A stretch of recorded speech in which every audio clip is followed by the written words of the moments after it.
In this video, I will discuss Carnival cruise growth in 2019. Coming up.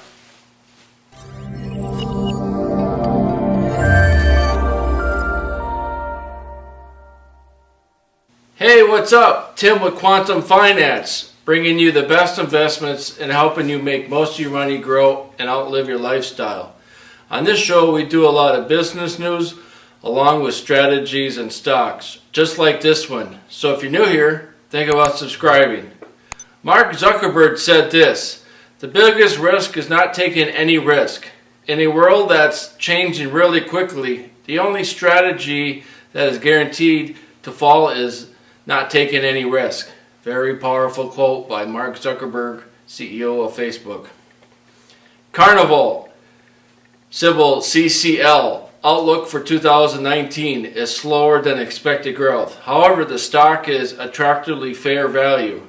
The company expects 2019 to grow or just about 1% to a significant slowdown from 4% as estimate.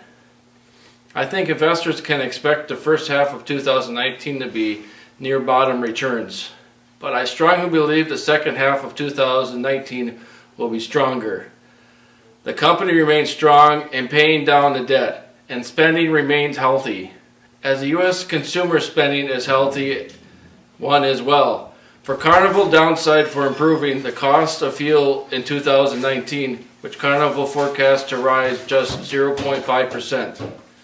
The share undervalued trading is less than 11 times the EPS guidelines and more than 20% of fair value estimates. Carnival outlooks doesn't look to change its longer-term forecast. The silver lining for Carnival, despite slower yield growth, operating cash flow for company shares will still rise. The supporting debt services are dividends, increasing shares, repurchasing shares as a buyback. The shares have tumbled up to their 52-week high of $73 per share.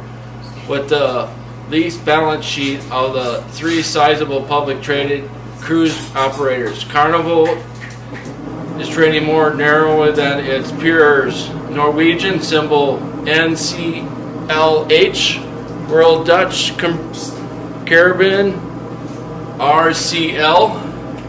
Carnival is the largest cruise industry, operating 10 global brands with more than 100 ships in service and passengers capabilities of more than 200,000 people.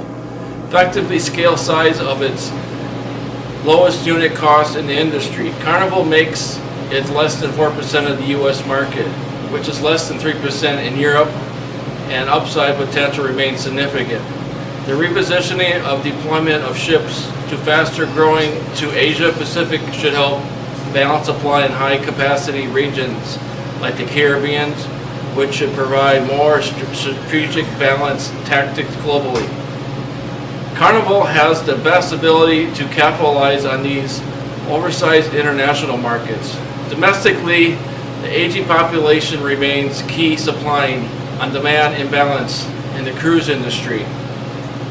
The segment should drive demand in the market and supply birth of at least 10 years as the 64-year-old and older demographic growth faster overcast cruise industry capacity. The stable employment should also boost lower income consumers and willing to spend and help Carnival continue to deliver double-digit investment returns. The company is set to receive 18 ships between 2018 and 2022, boosting supply growth in the next 5 years. These ships use liquefied natural gas. This can improve revenue via the normal fuel. Please leave a smash like button of what you thought of this video today. All suggestions are welcome. Leave comments below. Thank you very much for watching my video today. So if you're new here, think about subscribing. And have a great day. Bye-bye now.